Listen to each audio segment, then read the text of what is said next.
आरंभिक परिचय में फिल्म यॉर्कशायर इंग्लैंड में शुरू होती है, जहां आरजे टाइगर श्रॉफ अपनी मां हेमा अमृता सिंह के साथ एक साधारण जीवन जी रहा है और एक बार में बाउंसर का काम करता है। आरजे एक मासूम, शांत स्वभाव का लड़का है जो अपने अतीत को छुपाकर जी रहा है। कहानी में मोड़ तब आता है जब इनाया तारा सुतारिया, जो एक स्वनिर्मित करोड़पति और गेमिंग उद्योग की हस्ती है, आरजे को देखती है और तुरंत दावा करती है कि वो उसका पूर्व प्रेमी बबलू राणावत है।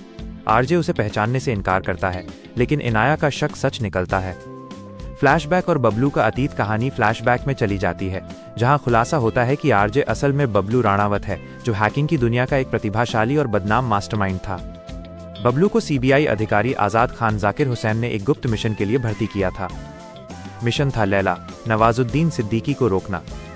लैला एक मनोरोगी, शौकिया जादूगर और अंतर्राष्ट्रीय साइबर अपराधी है, जिसने पल्स नामक एक खतरनाक ऐप बनाया है। ये ऐप यूजर्स का डेटा चुराता है और उनके बैंक खातों से अरबों रुपए हड़प लेता है। बबलू को लैला के गिरोह में घुसपैठ करने के लिए लैला की बहन इनाया को अपने प्यार के जाल में फंसाना होता है। बबलू इनाया को अपने वश में कर लेता है और लैला का विश्वास जीतने में सफल हो जाता है। लैला द्वारा दिए गए भारी भरकम पैसे के लालच में बबलू कुछ समय के लिए आजाद खान को धोखा देता है और लैला के लिए काम करना शुरू कर देता है।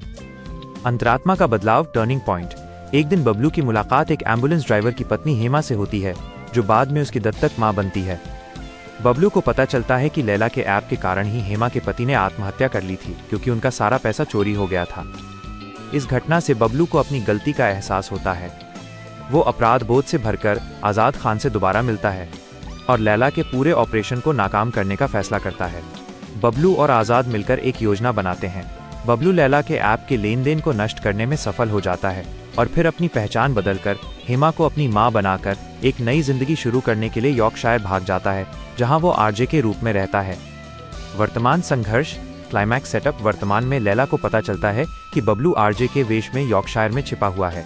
वो अपने गुंडों को बबलू को पकड़ने के लिए भेजता है, लेकिन बबलू उन्हें अपनी मारधाड़ और चालाकी से हरा देता है और फिर से अपनी मौत का झूठा नाटक करता है।